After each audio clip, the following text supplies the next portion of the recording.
Me desperté con un golpe fuerte en la puerta de mi habitación. Eran las 3:17 de la madrugada cuando escuché la voz de mi nieto Mateo.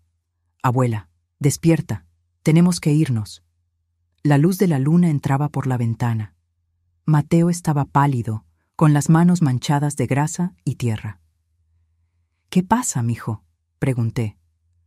«No hay tiempo. Por favor, confía en mí. Haz una maleta. Solo lo esencial». «¿Por qué?», susurré. Él me miró con los ojos rojos, temblando. «Porque encontré lo que te está matando». 10 minutos después, estábamos en su camioneta vieja rumbo a San Juan del Río. Cuando por fin habló, su voz temblaba de rabia. «Sofía y Fernando te están envenenando, abuela». «¿Qué dices? Sofía es mi hija». Instalaron un dispositivo en el sótano. Libera monóxido de carbono cada noche. Miré su celular, fotos del sótano, tuberías, una caja metálica con números rojos. Y entendí que la casa donde viví 35 años se había convertido en mi tumba. Suscríbete ahora mismo y activa la campanita para no perderte ni un segundo. Cuéntame en los comentarios desde qué ciudad o país nos estás viendo. Lo que vas a escuchar es una historia real de supervivencia, traición y verdad escondida en un sótano. Mi nombre es Rosa Elena Fuentes. Tengo 72 años y pasé 32 años de mi vida como enfermera en el Hospital General de Querétaro. Trabajé en urgencias durante 15 años, luego en pediatría, finalmente en cuidados geriátricos antes de jubilarme hace 3 años. Irónico, ¿verdad? Una enfermera con 3 décadas de experiencia que no se dio cuenta de que estaba siendo envenenada sistemáticamente en su propia casa. Nací en Querétaro en 1953. Conocí a Antonio Fuentes en 1975, cuando yo tenía 22 años y él 26. Yo estaba terminando mi formación como enfermera. Él acababa de graduarse como arquitecto de la Universidad Autónoma de Querétaro. Nos casamos en 1977. Tuvimos 2 hijos, Ricardo en 1979 y Sofía en 1981. Ricardo era como Antonio, un hombre de manos trabajadoras y corazón honesto. Estudió para ser conductor profesional de transporte de carga. Conoció a Laura, se casaron, tuvieron a Mateo en 1999. Era una familia sencilla pero feliz. Luego, en 2017, Ricardo murió en un accidente de tráfico en la carretera a Guanajuato. Un tráiler perdió el control. Ricardo no tuvo oportunidad. Tenía apenas 38 años. Mateo tenía 18. Laura se volvió a casar 2 años después y se mudó a Monterrey. Mateo decidió quedarse en Querétaro conmigo y con Antonio. «Mis raíces están aquí, abuela», me dijo. «No puedo irme». Sofía siempre fue diferente a su hermano. Ambiciosa, inteligente, pero con una sed de estatus que preocupaba a Antonio. Estudió administración de empresas en una universidad privada cara. Conoció a Fernando Cortés en su último año. Él era 5 años mayor, ingeniero civil recién titulado, con grandes planes y poca sustancia. Se casaron en 2006. Una boda extravagante que costó 300,000 pesos. Nosotros pagamos todo. Tuvieron 2 hijos, Valentina en 2013 y Santiago en 2015. Siempre vivieron por encima de sus posibilidades. Casa en Zona Esmeralda, la zona más cara de Querétaro. Autos de lujo, colegios privados bilingües, vacaciones en Cancún y Los Cabos. Todo para impresionar a sus amigos y vecinos. ¿De dónde sacan tanto dinero?, le pregunté a Antonio varias veces. «Préstamos», respondía él con preocupación. «Tarjetas de crédito. Viven de apariencias. Y probablemente esperan que muramos pronto para heredar». Esas palabras resultaron ser más proféticas de lo que imaginamos.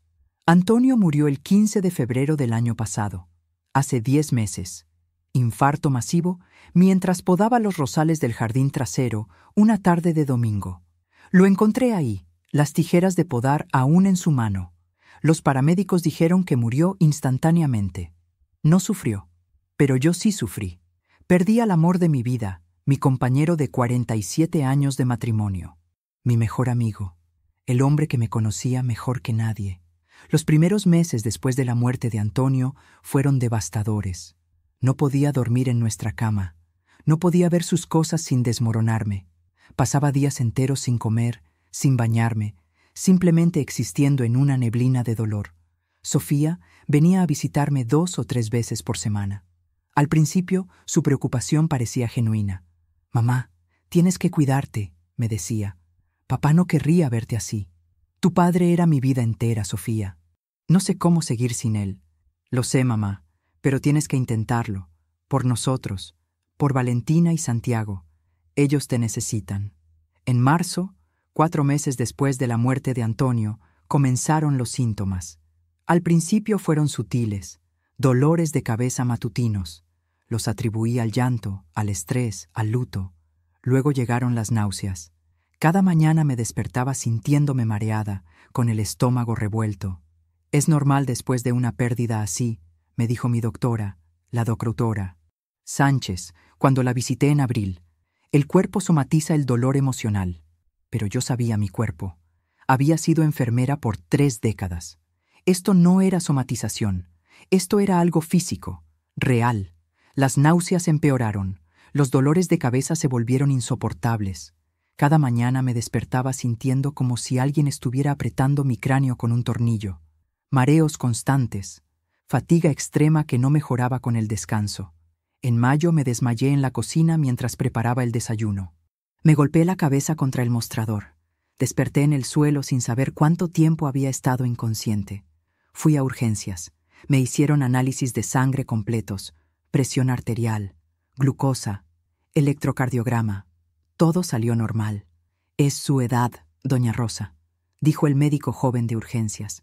«El cuerpo cambia después de los 70, y considerando su reciente pérdida, es comprensible que esté experimentando estos síntomas». «Doctor, soy enfermera. Trabajé en este hospital por 32 años. Conozco la diferencia entre síntomas relacionados con el luto y síntomas de algo médico real». Él sonrió con esa condescendencia que los médicos jóvenes tienen con los pacientes mayores. «Lo entiendo, doña, pero los exámenes no mienten. Todo está dentro de parámetros normales. Excepto que yo me estaba muriendo poco a poco y nadie podía ver por qué». Fue también en marzo cuando Sofía y Fernando comenzaron las mejoras en mi casa. «Mamá, esta casa es demasiado grande para ti sola», dijo Sofía una tarde mientras tomábamos café en la cocina. «Necesitamos modernizarla un poco, hacerla más segura y eficiente para ti». «No necesito modificaciones. La casa está bien. Papá construyó esta casa hace 30 años. Los sistemas están anticuados. El calefactor es viejo. Las salidas de aire están mal diseñadas. Déjanos ayudarte». Fernando, que siempre venía con Sofía en estas visitas, intervino. «Doña Rosa, con todo respeto, su sistema de calefacción es de 1995.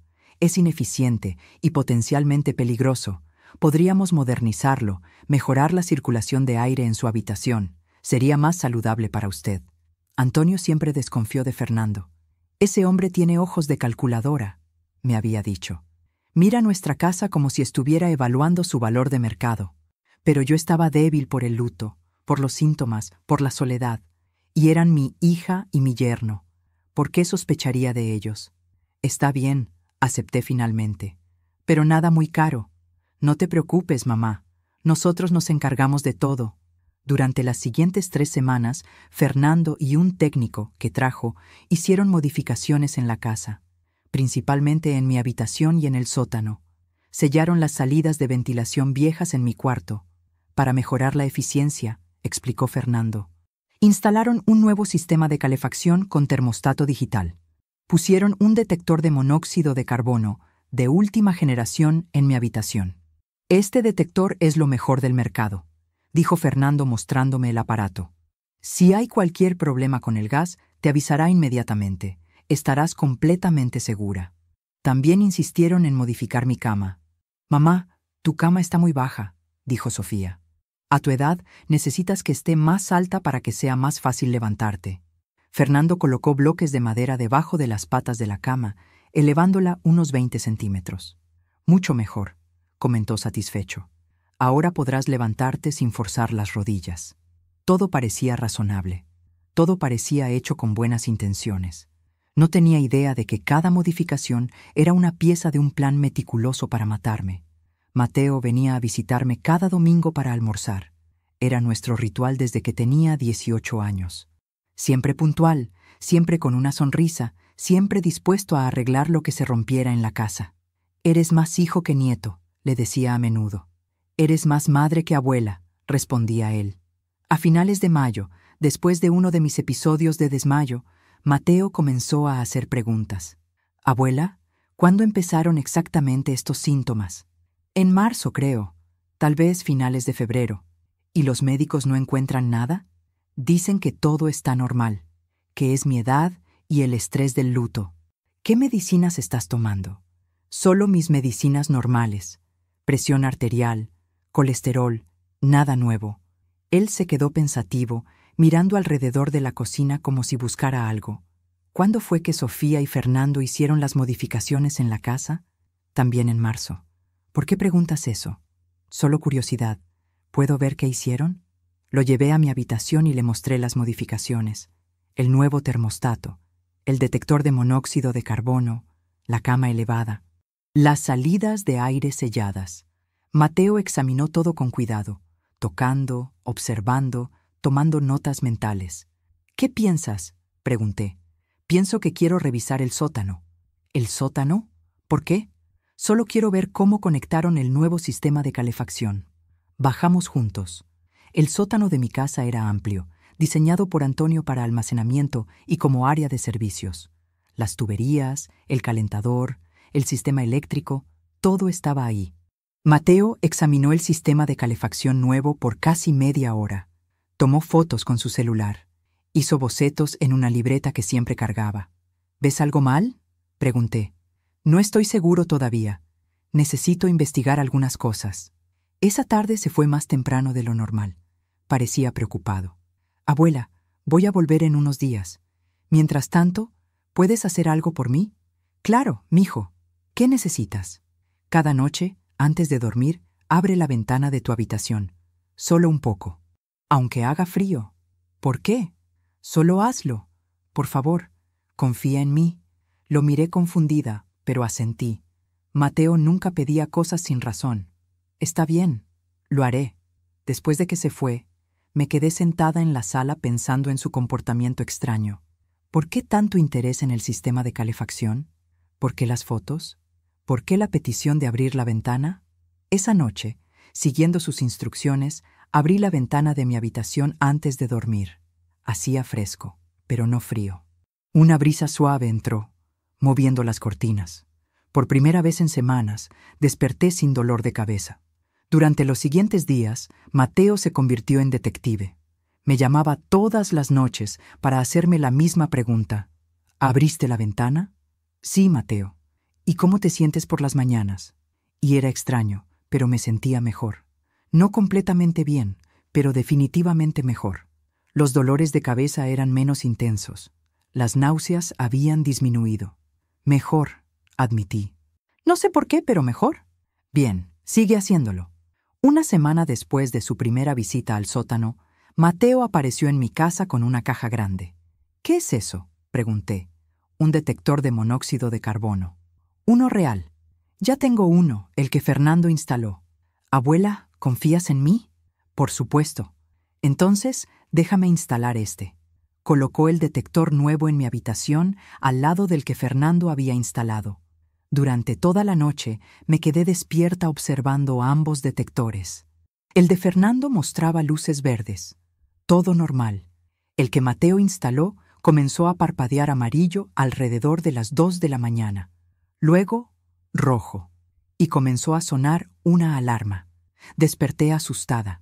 Mateo, que había insistido en quedarse esa noche durmiendo en el sofá, entró corriendo a mi cuarto. «Sal de la habitación ahora», ordenó. «Vamos». Me llevó a la sala. Abrió todas las ventanas. El detector seguía sonando desde mi habitación. «¿Qué está pasando?», pregunté aterrada. «Monóxido de carbono», respondió mirando el detector con expresión sombría. «Niveles peligrosos, y mira». Señaló al detector de Fernando. Luces verdes, funcionando perfectamente, excepto que no estaba funcionando en absoluto. «Es falso», dijo Mateo. Las luces prenden, pero el sensor está muerto. No está detectando nada. ¿Pero cómo? Porque Fernando lo instaló así, a propósito. La realización comenzó a penetrar mi cerebro adormilado. Mateo, ¿qué estás diciendo? Él me miró con una mezcla de furia y tristeza. Estoy diciendo que alguien está bombeando monóxido de carbono a tu habitación cada noche, y que ese detector falso está ahí para que no te des cuenta. Los siguientes días fueron surreales. Mateo instaló cámaras escondidas en el sótano, pequeñas, discretas, que él mismo fabricó usando piezas de cámaras de seguridad viejas que consiguió en su taller. Necesitamos evidencia, explicó. No podemos ir a la policía con solo sospechas. ¿Crees que Sofía sabe? Pregunté, sin querer creer lo que mi mente ya sabía. Abuela, dijo Mateo tomando mis manos. No quiero lastimarte, pero necesitas prepararte para la verdad. Esto no es un accidente. Esto no es un sistema defectuoso. Alguien instaló esto intencionalmente. Y las únicas personas que tuvieron acceso fueron Sofía y Fernando. Durante una semana, las cámaras grabaron. Yo seguí abriendo la ventana cada noche, lo cual probablemente me salvó la vida. Entonces, un jueves por la tarde, Sofía apareció sin avisar. «Hola, mamá. Pasaba por aquí y quise visitarte». «Qué sorpresa tan linda, hija». Nos sentamos a tomar café. Ella parecía nerviosa, inquieta. «Mamá, ¿has estado abriendo la ventana de tu habitación por las noches?» El corazón me dio un vuelco. «Sí, hace un poco de calor. Pero tenemos el aire acondicionado. Y papá siempre decía que era peligroso dormir con las ventanas abiertas, ladrones y todo eso. Estoy en el segundo piso, Sofía. No creo que entren ladrones». Ella insistió. «Aún así, mamá, es mejor mantener todo cerrado. Más seguro, más eficiente con el calefactor también». «Está bien, hija». Después de que se fue, llamé a Mateo inmediatamente. Sofía vino. Preguntó específicamente sobre la ventana. «Lo sé», respondió. «Vi su auto en la cámara del frente que instalé». «Abuela, están monitoreando. Se dieron cuenta de que algo cambió, que no te estás enfermando tanto como antes. ¿Qué hacemos? Esta noche voy a bajar al sótano, con herramientas. Voy a desmantelar ese sistema y documentar todo. Es hora de terminar esto». Esa noche Mateo llegó a las 11 p.m. Entró silenciosamente con una mochila llena de herramientas y su celular.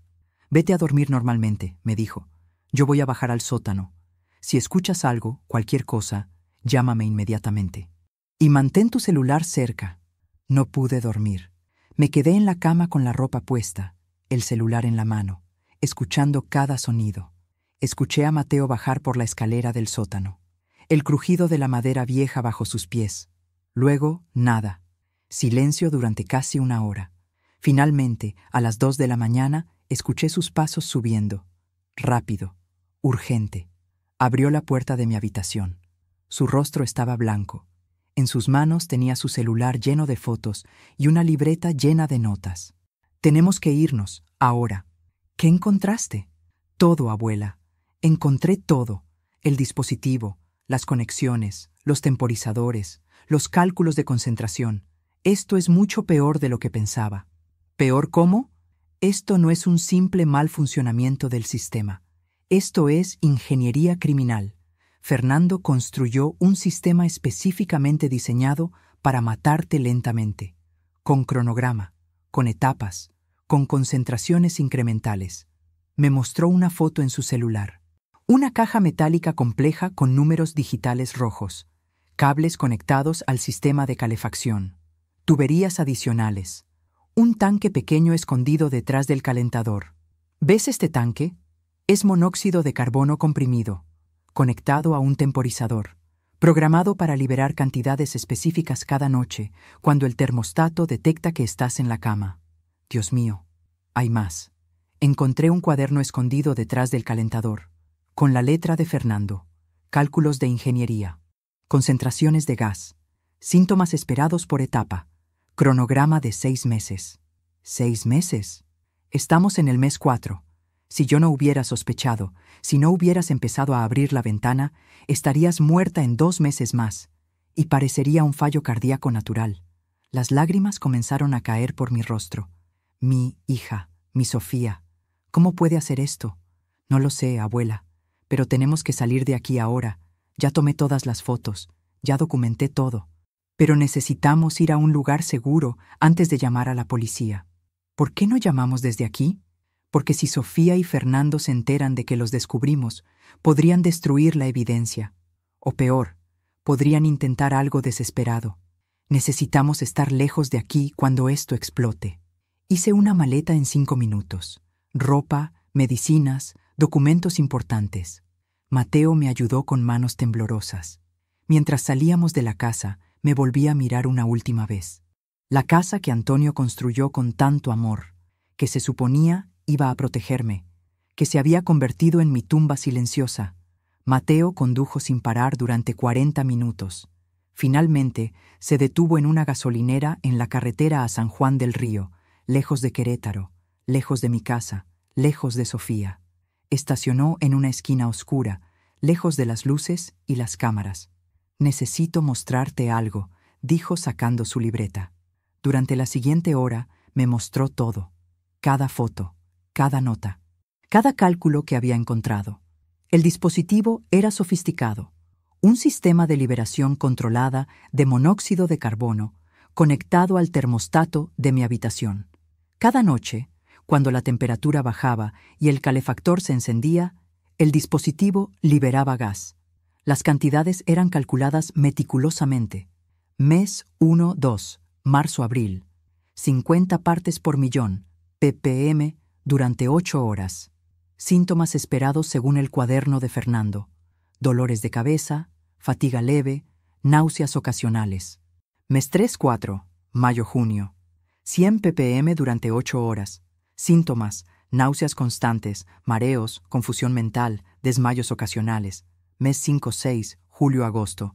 200 pm durante 8 horas. Síntomas, deterioro significativo de órganos, fallo cardíaco probable, muerte. Estamos a finales de junio, dijo Mateo. En el cronograma de Fernando deberías estar entrando en la fase final. Desmayos frecuentes, hospitalización probable, muerte en 6-8 semanas. También me mostró las modificaciones que habían hecho en mi habitación y por qué cada una era importante para el plan. 1. Ventilaciones selladas, para que el gas no escapara rápidamente, para concentrarlo en la habitación. 2. Detector falso, para generar falsa sensación de seguridad. Las luces LED prendían, pero el sensor estaba desactivado. 3. Cama elevada. El monóxido de carbono es ligeramente más pesado que el aire. A cierta altura del piso alcanza su concentración máxima. Me pusieron exactamente en esa zona. 4. El termostato, programado para encender el calefactor a las 11 p.m. cada noche, aunque no hiciera frío, porque esa era la señal para que el dispositivo comenzara a liberar gas. Cada detalle había sido planeado. Cada modificación tenía un propósito mortal. «Tenemos que llamar a la policía ahora», dije. Mateo ya tenía su celular en la mano. «Ya lo hice mientras conducíamos. Están enviando unidades a tu casa. Les dije exactamente dónde está el dispositivo». «¿Qué van a hacer?» «Van a encontrar el dispositivo. Van a documentar todo. Y luego van a arrestar a Sofía y Fernando». Mi celular comenzó a sonar. Era Sofía. «No contestes», dijo Mateo. Pero mis dedos ya habían presionado el botón verde. Instinto maternal. «Mamá, ¿dónde estás? Pasé por tu casa. Son las 4 de la mañana y no estás ahí. Tu coche está, pero tú no. Estoy preocupada». Su voz sonaba genuina. Preocupada, como una hija amorosa. La actuación era perfecta. Pero yo ya no me dejaba engañar. «Estoy bien, Sofía. Salí temprano». «¿A las 4 de la mañana? ¿A dónde?» «Con Mateo. Tenía algo que hacer». Hubo una pausa demasiado larga. Pude escuchar voces al fondo. Fernando estaba con ella. «¿Mateo está contigo? ¿Qué está pasando, mamá?» «Nada importante. Solo tenía que ayudarlo con algo». «¿Con qué? ¿Estás bien?» «Te escuchas rara». «Estoy perfectamente bien. Tengo que colgar ahora». «Mamá, espera». Colgué con manos temblorosas. Miré a Mateo. Saben que descubrimos algo». «Lo sé. Por eso nos fuimos en medio de la noche. Abuela, Cuando la policía encuentre ese dispositivo, cuando vean las fotos, los documentos, Sofía y Fernando van a ser arrestados. Esto se va a poner feo rápido. Mi celular volvió a sonar. Fernando esta vez. No contestes, dijo Mateo con voz firme. Lo apagué completamente. Nos quedamos sentados en ese estacionamiento de gasolinera, con camiones pasando en la carretera, esperando. El cielo comenzaba a aclararse con los primeros rayos del amanecer. ¿Qué hacemos ahora?, pregunté. Esperamos que la policía haga su trabajo, y luego te llevamos a un lugar seguro hasta que esto se resuelva. A las 6:30 a.m., el celular de Mateo sonó. Un número desconocido. Lo puso en altavoz. ¿Mateo Fuentes?, preguntó una voz grave y profesional. Sí, soy yo. Detective Ramírez, Policía Ministerial de Querétaro. Recibimos su llamada. Estamos en la residencia Fuentes en Colonia Jardines. ¿Encontraron el dispositivo? Sí, exactamente donde dijo que estaría. Nuestro técnico forense ya lo documentó y fotografió. Señor Fuentes, necesito que entienda la gravedad de lo que encontramos aquí. Esto no es un sistema defectuoso. Esto es un dispositivo criminal específicamente diseñado para liberar monóxido de carbono de forma controlada. Lo sé, por eso llamé. Necesitamos que usted y la señora Rosa Elena Fuentes vengan a la casa para hacer declaración formal. ¿Dónde están ahora? En San Juan del Río, gasolinera Pemex, en la carretera. Entiendo por qué salieron de la ciudad. Es lo correcto. Tenemos unidades buscando a Sofía Fuentes de Cortés y Fernando Cortés. ¿Sabe dónde podrían estar? Probablemente en su casa en Zona Esmeralda. Ya enviamos unidades para allá. Señor Fuentes, esto es importante. Bajo ninguna circunstancia hagan contacto con los sospechosos. ¿Entendido? Entendido. Vamos a necesitar todas las fotos y documentos que tenga. Cada pieza de evidencia cuenta. Lo tengo todo en mi celular y en mis libretas. Documenté todo paso. Excelente. Regrese a Querétaro, pero no vayan directamente a la casa. Vayan a la comandancia en Avenida Constituyentes. Los estaremos esperando allí. Mateo condujo de regreso a Querétaro. Yo miraba por la ventana sin ver realmente nada. Mi mente era un torbellino. Mi hija, mi propia hija, la niña que llevé en mi vientre durante 9 meses, a quien di el pecho, a quien enseñé a caminar, a quien protegí de todo mal. Había planeado mi muerte con la frialdad de quien planea unas vacaciones. La comandancia de la Policía Ministerial era un edificio gris e intimidante en Avenida Constituyentes. Entramos por una puerta lateral como nos indicaron. El detective Ramírez nos esperaba. Era un hombre de unos 52 años, cabello canoso perfectamente cortado, traje oscuro, impecable, expresión seria pero no cruel. Señora Fuentes, joven Mateo, gracias por venir. Sé que esto debe ser extremadamente difícil. Nos llevó a una sala de interrogatorios. No como sospechosos, aclaró, sino porque era privada y silenciosa. Necesito que me cuenten todo desde el principio, dijo sacando una grabadora. Con su permiso, voy a grabar esto para el expediente. Durante las siguientes 2 horas, conté todo. Los síntomas, las modificaciones, las sospechas de Mateo, el detector falso, la noche del descubrimiento, la fuga. Mateo mostró todas sus fotos. El detective las examinó con cuidado en su laptop. Señor Fuentes, el trabajo que hizo aquí es impresionante. Documentación meticulosa. Si usted no hubiera investigado, si no hubiera instalado ese detector real, su abuela estaría muerta en 6-8 semanas, y probablemente lo habrían registrado como muerte natural. Esa era exactamente la idea, respondió Mateo. Por eso el plan era tan sofisticado. No era para matarla de inmediato. Era para que pareciera que murió de causas naturales, relacionadas con la edad y el luto. El detective asintió. Hemos visto casos de envenenamiento antes, pero nunca algo tan elaborado.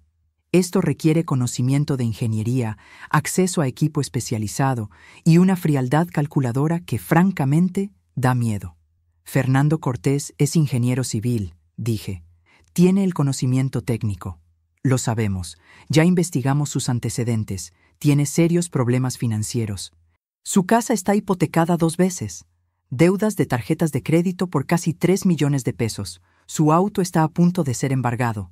¿Y Sofía?, pregunté con voz pequeña. Ella también. Gastan más de lo que ganan, mucho más. Los colegios de sus hijos cuestan 15,000 pesos mensuales cada uno. El pago de la hipoteca es 35,000 al mes. Autos, ropa, vacaciones, todo de lujo. Están financieramente quebrados. Y pensaron que matándome podrían heredar y salvar su estilo de vida.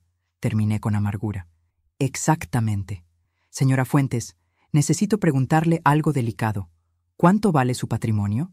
La casa vale alrededor de 15 millones de pesos. Tengo un seguro de vida de 5 millones. Algunos ahorros, tal vez 2 millones más. 22 millones en total, suficiente para solucionar todos los problemas de Sofía y Fernando. Con sobra. La fría ecuación de mi vida reducida a números. 22 millones de pesos versus mi existencia. Y ellos eligieron el dinero. Necesitamos que regresen a la casa, dijo el detective. Tenemos que hacer una inspección oficial con ustedes presentes. Y hay algo más. ¿Qué? Sofía y Fernando están en camino hacia allá.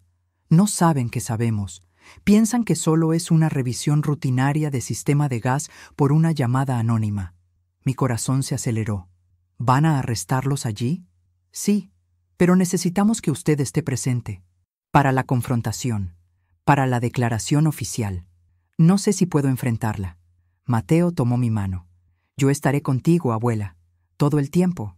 Regresamos a mi casa en un auto oficial. Había 3 patrullas estacionadas afuera. Los vecinos miraban desde sus ventanas, curiosos. Doña Teresa, mi vecina de 30 años, estaba en su jardín con expresión preocupada.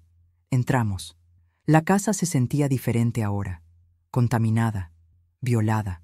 En el sótano, técnicos forenses fotografiaban el dispositivo desde todos los ángulos. Tomaban muestras, medían, documentaban. Es una obra maestra de ingeniería criminal, comentó uno de los técnicos.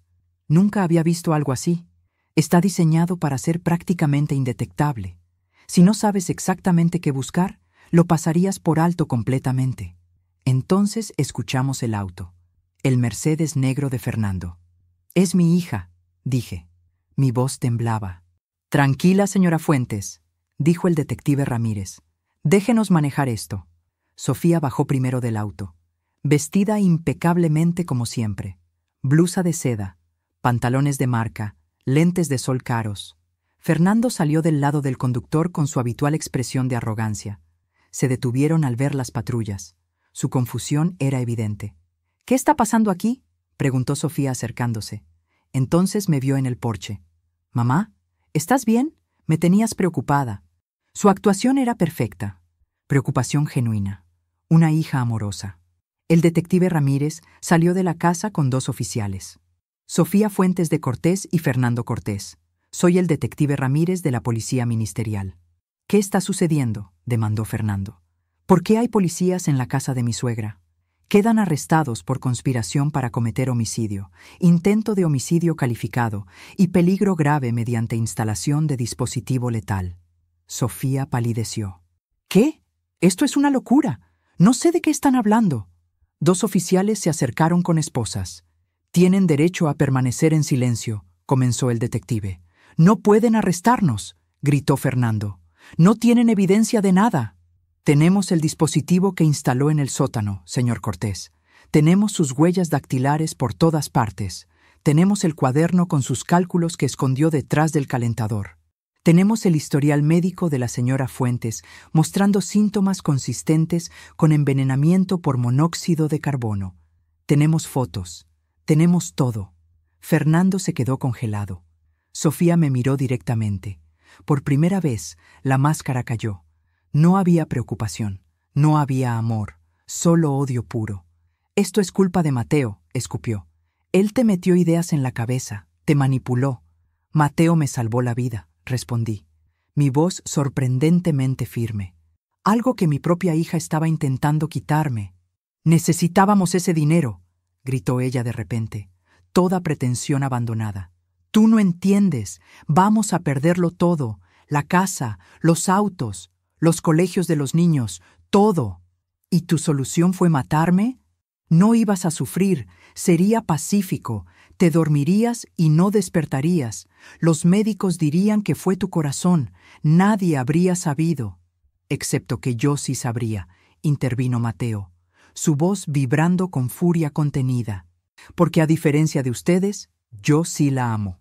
Fernando finalmente habló, su arrogancia rota. Mira, doña Rosa, todo se salió de control. Las deudas, la presión. El banco nos iba a quitar todo. Perdí mi trabajo hace un año y no le dije a nadie. He estado fingiendo ir a la oficina todos los días. Y su solución fue construir una cámara de gas en mi sótano. No era así como lo veía, era solo acelerar lo inevitable. Usted es mayor, su corazón no es fuerte. Eventualmente moriría naturalmente, terminé. Pero eso no era suficientemente rápido para ustedes. Necesitaban el dinero ahora. El dispositivo estaba programado para 6 meses, explicó el detective Ramírez. Incremental, inteligente. Los síntomas parecerían naturales. Cuando finalmente muriera, con su historial médico, su edad, su luto reciente, nadie cuestionaría un diagnóstico de fallo cardíaco. Sofía comenzó a llorar, pero no eran lágrimas de remordimiento. Eran lágrimas de frustración, de haber sido atrapada.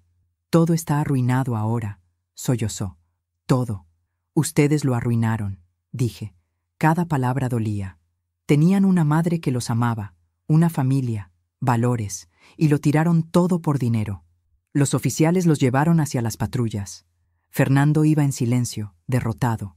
Sofía seguía llorando, no por mí, sino por ella misma. Antes de meterla en la patrulla, se volteó. «Mamá», dijo. Solo eso. «Mamá». No había disculpa. No había «lo siento». Solo una última súplica de una hija a su madre. No respondí. Mateo puso su brazo alrededor de mis hombros mientras las patrullas se alejaban.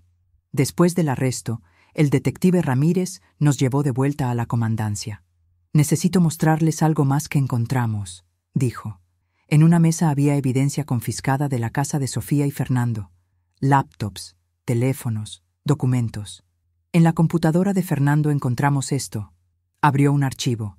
Era un documento de Word titulado Proyecto MF, Muerte de Fuentes, supusimos después. Era un plan detallado, paso por paso. Fase 1, febrero.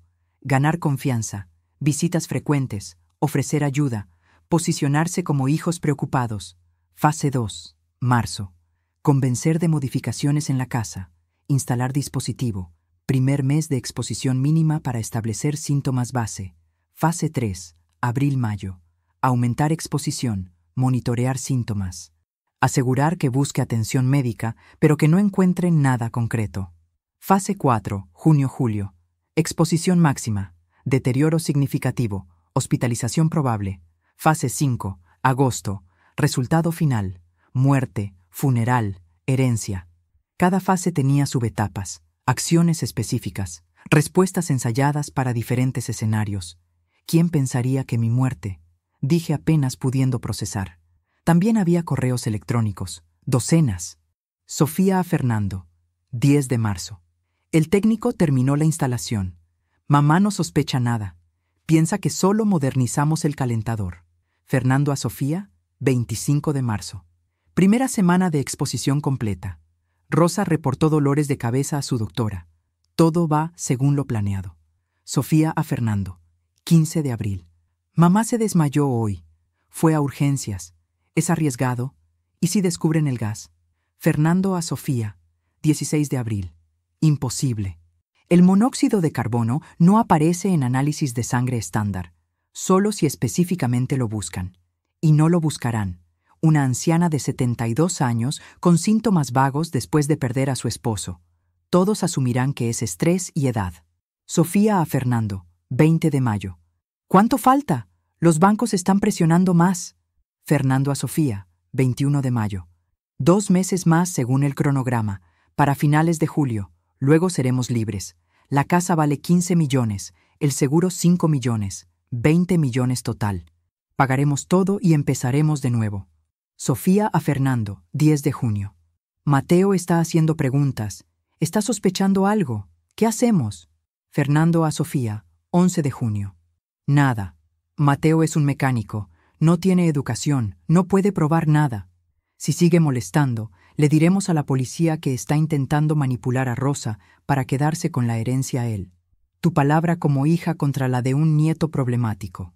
Leer esos correos fue como recibir puñaladas. Mi propia hija discutiendo mi muerte con la misma frialdad con que discutirías planes de fin de semana. El detective cerró la laptop. Con esta evidencia, más el dispositivo físico, más sus huellas, más el testimonio de Mateo y el suyo, tenemos un caso sólido. Probablemente los dos aceptarán un acuerdo para evitar juicio completo. ¿Qué tipo de penas estamos hablando?, preguntó Mateo. Intento de homicidio calificado con premeditación, agravado por relación familiar. Estamos hablando de 25 a 30 años de prisión. Cada uno. 30 años. Sofía tendría 74 años cuando saliera, la edad que yo tengo ahora. La audiencia preliminar fue 2 semanas después. Durante esas 2 semanas me quedé en el apartamento de Mateo. No podía regresar a mi casa. Cada habitación, cada rincón me recordaba la traición. Valentina y Santiago, mis nietos, fueron llevados con la madre de Fernando mientras se resolvía la situación. Eran niños inocentes, víctimas de los crímenes de sus padres, tanto como yo. La mañana de la audiencia, Mateo me ayudó a vestirme. Me temblaban las manos mientras intentaba abotonarme la blusa. «Puedo hacer esto», dije más para convencerme a mí misma. «Sé que puedes», respondió Mateo. «Eres la mujer más fuerte que conozco». La sala del tribunal estaba llena. Periodistas, curiosos. El caso había atraído atención nacional.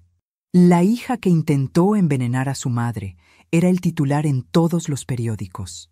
Sofía y Fernando fueron traídos desde la prisión preventiva. Vestían los monos naranjas, esposados, derrotados. Cuando Sofía me vio, nuestros ojos se encontraron. Vi algo en su mirada. ¿Remordimiento? ¿Vergüenza? ¿O solo autocompasión? El juez, un hombre mayor de expresión severa, revisó el expediente. «Este es uno de los casos más perturbadores que he visto en 30 años en el banco», comentó. «La premeditación, la frialdad, el uso de conocimiento técnico para cometer un crimen tan atroz contra un familiar». El fiscal presentó la evidencia, el dispositivo físico del sótano, ya desmontado, y en una caja de evidencias, las fotos de Mateo mostrando el sistema completo, mi historial médico, documentando síntomas consistentes con envenenamiento por CO, el cuaderno de Fernando con cálculos de ingeniería, los correos electrónicos entre Sofía y Fernando, el documento Proyecto MF, en la computadora de Fernando testimonios de expertos sobre cómo funcionaba el dispositivo, las huellas dactilares de Fernando en 1900, cada componente. La evidencia muestra una conspiración meticulosamente planeada y ejecutada para asesinar a Rosa Elena Fuentes, declaró el fiscal. Los acusados pasaron meses planificando, diseñaron un sistema sofisticado, monitorearon su progreso con frialdad calculadora, y lo habrían logrado si no fuera por la diligencia del nieto de la víctima. El abogado de Sofía, un hombre joven nervioso claramente sobrepasado por el caso, intentó argumentar. «Su señoría, mi clienta es una madre de 2 niños. No tiene antecedentes criminales. Fue influenciada por su esposo, quien tiene el conocimiento técnico. Su clienta escribió correos electrónicos específicamente discutiendo el cronograma del asesinato», interrumpió el juez. «Monitoreó activamente los síntomas de la víctima. Participó conscientemente en cada etapa. No veo evidencia de que fuera víctima de coerción». El abogado de Fernando intentó una defensa diferente. «Señoría, mi cliente estaba bajo presión financiera extrema. Estaba desesperado. No estaba pensando claramente». «Señor abogado», dijo el juez con voz dura. «Su cliente diseñó y construyó un dispositivo letal. Programó temporizadores. Calculó concentraciones de gas. Monitoreó síntomas. Ese nivel de planificación requiere pensamiento muy claro». Después de escuchar todos los argumentos, el juez tomó su decisión. Dado la naturaleza premeditada del crimen, el extremo peligro que representan para la víctima y el riesgo de fuga considerando que saben que enfrentan sentencias severas, la fianza es denegada. Permanecerán en prisión preventiva hasta el juicio formal. Cuando llevaban a Sofía de vuelta, se volteó hacia mí una última vez. «Mamá, por favor», dijo. Su voz rota. No respondí. Mateo me tomó del brazo y salimos de la sala. Crieso, 80 Frieso. El sobre de Antonio. Esa noche, agotada emocional y físicamente, recordé algo. Cuando Antonio murió, me había dejado un sobre. Guarda esto, Rosa, me había dicho 3 días antes de su infarto. Estaba débil, sentía el pecho apretado, pero se negaba a ir al hospital. Si alguna vez lo necesitas, estará en tu joyero, pero espero que nunca lo necesites. Con toda la confusión de su muerte y los meses de luto, había olvidado el sobre completamente. Mateo, dije de repente, necesito ir a la casa. ¿Estás segura? Hay algo que Antonio me dejó, algo importante. Regresamos a la casa con permiso del detective. El sótano aún estaba acordonado, pero podíamos acceder al resto. Fui directamente a mi habitación, al joyero que Antonio me regaló en nuestro 25 aniversario. Moví collares, pendientes, hasta llegar al fondo. Ahí estaba, un sobre manila, amarillento por el tiempo. Lo abrí con manos temblorosas. Dentro había documentos y una carta manuscrita con la letra de Antonio. Mi amada Rosa Elena, si estás leyendo esto, significa que ya no estoy contigo. Y significa también que probablemente enfrentaste alguna dificultad, tal vez una traición, tal vez una amenaza. Espero estar equivocado, pero mi instinto me dice que me preparé a tiempo. Durante nuestros 47 años juntos, aprendí a ser observador, a leer a las personas, a planear para lo peor mientras esperaba lo mejor. Sofía siempre me preocupó. Desde adolescente mostró una ambición desmedida, no por logros o conocimiento, sino por posesiones y estatus. Cuando se casó con Fernando, mis preocupaciones se multiplicaron. Ese hombre tiene alma de calculadora. Mira el mundo en términos de costo-beneficio. Por eso, durante los últimos 15 años, hice inversiones separadas, sin que lo supieras, no porque desconfiara de ti, sino porque quería protegerte si algo salía mal. Compré propiedades, invertí en terrenos. Todo a tu nombre, pero en estructuras que Sofía y Fernando nunca encontrarían, porque sabía que si alguna vez necesitaban dinero, vendrían por ti. Los documentos en este sobre son escritura de un edificio comercial en el centro histórico de Querétaro, calle 5 de Mayo 47. Completamente rentado. Valor, 12 millones de pesos. Ingresos mensuales, 95,000 pesos. Escritura de una cabaña con 5 hectáreas de terreno en Valle de Bravo. Vista al lago. Sin hipoteca. Valor, 8 millones de pesos. Escritura de un terreno con manantial natural en Tequisquiapan. 3 hectáreas. Ideal para desarrollo turístico. Valor, 6 millones de pesos. Y esto es importante, Rosa. Escritura del edificio Torre Diamante en Zona Esmeralda. El edificio donde Sofía y Fernando viven. Lo compré hace 10 años a través de una empresa llamada Patrimonio Fuentes S.A. Ellos pagan renta mensualmente, aunque no lo saben. Nunca les dije que su suegro era su arrendador. En total, estas propiedades valen aproximadamente 35 millones de pesos, más el triple de lo que vale nuestra casa. ¿Por qué hice esto en secreto? Porque quería que viviéramos con sencillez, sin pretensiones. Pero también quería asegurarme de que si algo me pasaba, si Sofía y Fernando intentaban algo, tú tuvieras poder, control, seguridad. Hay más documentos aquí, contactos de abogados de confianza, números de cuentas bancarias, con saldos que te sorprenderán. Todo lo que necesitas para retomar el control de tu vida si algo salió mal. Y Rosa, si Sofía y Fernando intentaron algo, no dudes en defenderte. Tienes todo el poder ahora. Úsalo. Cuida de Mateo. Él es el único de nuestros descendientes que heredó lo que realmente importa. Valores, honestidad, amor verdadero. Ricardo estaría orgulloso de su hijo. Yo estoy orgulloso de mi nieto. Con amor eterno, incluso más allá de la muerte, Antonio. Terminé de leer con lágrimas corriendo por mi rostro. Mateo, leyendo sobre mi hombro, estaba igualmente conmovido. El abuelo sabía, murmuró, sabía que algo así podría pasar. No solo sabía, se preparó, me protegió incluso después de morir. Revisamos los documentos. Todo estaba ahí, escrituras, contratos, estados de cuenta mostrando cuentas bancarias con saldos de millones, contactos de abogados, todo meticulosamente organizado. Antonio no solo me dejó dinero, me dejó poder y la capacidad de enfrentar lo que Sofía y Fernando habían hecho sin quedar desamparada. El juicio formal comenzó 3 meses después. El caso había generado tanto interés que hubo sorteo para los asientos públicos. Duró 2 semanas. 2 semanas de testimonios, de evidencia, de enfrentar a mi hija día tras día en esa sala de tribunal. El fiscal construyó un caso devastador. Testimonios de expertos en monóxido de carbono explicando exactamente cómo el dispositivo funcionaba. Médicos explicando mis síntomas y cómo eran consistentes con envenenamiento crónico. Técnicos forenses presentando análisis del dispositivo Mateo, narrando su investigación paso a paso. Yo narrando los meses de enfermedad y traición. Pero lo más dañino fue cuando el fiscal leyó en voz alta los correos electrónicos y el documento Proyecto MF. Escuchar esas palabras leídas en voz alta en un tribunal silencioso fue surreal. 2 meses más y todo estará resuelto.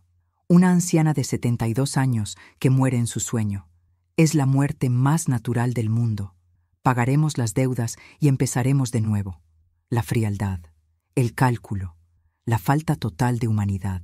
El jurado lo escuchó todo en silencio.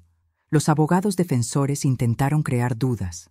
Argumentaron que tal vez el dispositivo era defectuoso, no intencional, pero la evidencia era abrumadora. El cuaderno de cálculos, los correos, el documento detallado. Me llamaron al estrado. Tuve que sentarme a menos de 3 metros de Sofía mientras el fiscal me hacía preguntas. Señora Fuentes, ¿tenía idea de lo que su hija y su yerno estaban haciendo? No, confiaba en ella completamente. Era mi hija. ¿Cómo se sintió cuando descubrió la verdad? ¿Cómo describes la sensación de que tu propia hija calculó tu muerte? Que cada visita, cada abrazo, cada «te amo, mamá» era mentira mientras te envenenaba. Me sentí traicionada de la forma más profunda posible, respondí. No solo intentaron quitarme la vida, intentaron quitarme mi dignidad, hacer que pareciera que morí naturalmente, que nadie supiera lo que realmente pasó. Si pudiera decirle algo a su hija ahora, ¿qué sería? Miré directamente a Sofía. Ella finalmente sostuvo mi mirada. Le diría que su padre y yo le dimos todo. Amor, educación, valores, oportunidades. Y ella eligió dinero sobre todo eso. Eligió matarme en lugar de vivir con menos lujos. Esa elección no la hice yo, la hizo ella. El jurado deliberó 3 días. Cuando volvieron con el veredicto, la sala estaba tan silenciosa que podías escuchar respiraciones.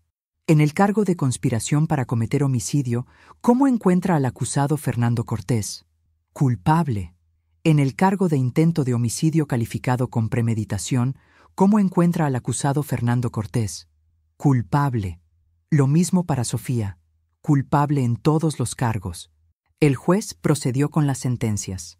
Fernando Cortés, por los crímenes de conspiración para cometer homicidio, intento de homicidio calificado con premeditación y peligro grave mediante instalación de dispositivo letal, lo condeno a 30 años de prisión sin posibilidad de libertad condicional durante los primeros 20 años. Sofía Fuentes de Cortés, por los crímenes de conspiración para cometer homicidio, intento de homicidio calificado con premeditación, agravado por relación familiar directa con la víctima, la condeno a 25 años de prisión sin posibilidad de libertad condicional durante los primeros 15 años. Cuando leyeron las sentencias, Sofía colapsó, lloró, gritó, no por remordimiento, sino por el tiempo que había perdido, por los años de libertad que nunca recuperaría. Fernando permaneció impasible, derrotado. Han pasado 2 años desde aquella noche, cuando Mateo me despertó a las 3 de la mañana. 2 años desde que descubrimos el dispositivo en el sótano. La casa donde Antonio y yo vivimos por 35 años ya no es mi casa. No pude volver a vivir allí. Cada habitación, cada rincón, guardaba memorias contaminadas. Pero tampoco podía venderla. Era el trabajo de Antonio, su legado de amor. Entonces Mateo tuvo una idea. ¿Y si la transformamos, abuela? en algo bueno, algo que honre al abuelo. ¿Transformarla cómo? En un centro comunitario, clases de oficios, talleres de mecánica, carpintería, electricidad, para jóvenes como yo que quieren aprender habilidades prácticas, como el abuelo siempre quiso hacer. La idea creció. Con los recursos que Antonio dejó y con el apoyo de la comunidad, comenzamos el proyecto. Contratamos arquitectos para rediseñar el interior. La habitación donde el dispositivo había estado instalado se convirtió en un salón luminoso con grandes ventanas. Mateo insistió en que no quedara ni una sombra. El sótano, donde estuvo el dispositivo mortal, se convirtió en un taller de mecánica completamente equipado. Mateo mismo enseña ahí 3 veces por semana. El resto de la casa fue transformado en aulas, talleres, espacios de convivencia. También creé una pequeña clínica médica gratuita en lo que era la sala de estar. Como enfermera jubilada, yo misma ayudo a atender familias de bajos recursos. Chequeos básicos, presión arterial, diabetes, orientación sobre salud. Llamamos al lugar Centro Comunitario Antonio Fuentes, Casa de Oficios y Salud. La inauguración fue hace un año. Vinieron cientos de personas, vecinos, estudiantes, autoridades, medios de comunicación. En mi discurso dije, mi esposo Antonio construyó esta casa con sus manos y su corazón para proteger a nuestra familia. 2 personas intentaron convertir su legado en una tumba. Pero el amor es más fuerte que la traición. La creación es más poderosa que la destrucción. Hoy, esta casa cumple su verdadero propósito. Servir, enseñar, sanar. Antonio estaría orgulloso. Ahora tenemos 120 estudiantes regulares, jóvenes aprendiendo mecánica, carpintería, plomería, electricidad. La clínica atiende a 60 familias por semana. Mateo se casó con Camila, una joven abogada que vino a ofrecer asesoría legal gratuita en el centro. La boda fue en el jardín trasero, bajo el rosal que Antonio plantó hace 30 años. Yo vivo en un apartamento pequeño pero acogedor a 3 cuadras del centro. No pude volver a vivir en esa casa, pero paso mis días allí, enseñando, coordinando, viendo cómo el legado de Antonio crece de formas que él nunca imaginó. La cabaña en Valle de Bravo la convertimos en un retiro gratuito para familias de escasos recursos, un lugar donde pueden vacacionar junto al lago. El edificio Torre Diamante, donde Sofía y Fernando vivían, ahora genera ingresos que financian becas completas para estudiantes del centro. La ironía de que el lugar donde ellos vivían su vida de lujos ahora pague por la educación de jóvenes humildes no se me escapa. Sofía me escribe cada 3 meses, cartas desde la prisión. La primera fue 6 meses después del juicio. Decía, «Mamá, tengo 24 años más de estos días por delante, tiempo suficiente para pensar en lo que hice». Al principio culpaba a todos menos a mí, a Fernando, a las circunstancias, a la presión, a todo. Pero en terapia obligatoria aquí, finalmente enfrenté la verdad. Yo tomé esas decisiones. Yo participé activamente. Y no fue por desesperación, fue por codicia. No te pido perdón, no lo merezco. Solo quiero que sepas que finalmente entiendo. Nunca respondí esa primera carta, ni la segunda, ni las que siguieron. Mateo me preguntó una vez si alguna vez le respondería. No lo sé, dije honestamente. Tal vez algún día, tal vez nunca. ¿Le crees? ¿Crees que realmente entiende? Creo que está empezando a entender. Si es genuino o solo producto del encierro, el tiempo lo dirá. Guardo sus cartas en una caja. No las tiro, pero tampoco las leo después de la primera vez. Valentina y Santiago, mis nietos, viven con la madre de Fernando. Los veo una vez al mes. Son niños buenos, inocentes de los crímenes de sus padres. Les cuento historias sobre su abuelo Antonio, sobre el tío abuelo Ricardo. Les enseño que el trabajo honesto y el amor son más valiosos que todo el dinero del mundo. Fernando nunca escribió. Escuché que en prisión trabaja en mantenimiento.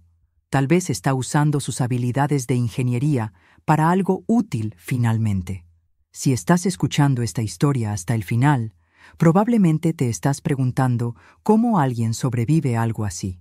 Cómo una madre sigue adelante después de que su propia hija intentó matarla sistemáticamente. La verdad es simple y compleja a la vez, un día a la vez. Hay días buenos donde miro el centro comunitario lleno de jóvenes aprendiendo, riendo, construyendo sus futuros, y siento paz. Siento que algo bueno surgió del horror. Hay días malos donde miro fotos viejas de Sofía cuando era niña, cuando era inocente, y lloro por lo que se perdió, por la familia que pudo haber sido. Pero aprendí algo crucial. El perdón no es algo que das de una vez y para siempre. Es algo que eliges día tras día.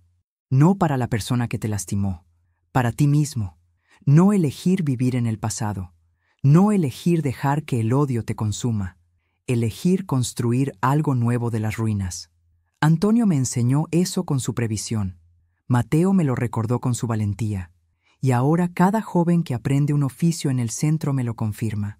La vida puede resurgir incluso de la traición más oscura. Ahora te pregunto a ti. 1. ¿Qué harías si descubrieras que alguien a quien amas está intentando matarte? ¿Llamarías a la policía de inmediato? ¿Confrontarías primero? 2. ¿Crees que Sofía merece una segunda oportunidad después de cumplir 15 años? ¿O hay cosas imperdonables? 3. Si estuvieras en mi lugar, ¿habrías respondido las cartas de tu hija? ¿O cortarías todo contacto para siempre? 4. ¿25 años de prisión son suficientes por intentar matar a tu propia madre? ¿O deberían haber recibido sentencias más largas o más cortas? 5. ¿Harías lo mismo que yo con la casa? ¿Transformarla en algo positivo? ¿O la venderías y cortarías todos los lazos? Déjame tu respuesta en los comentarios.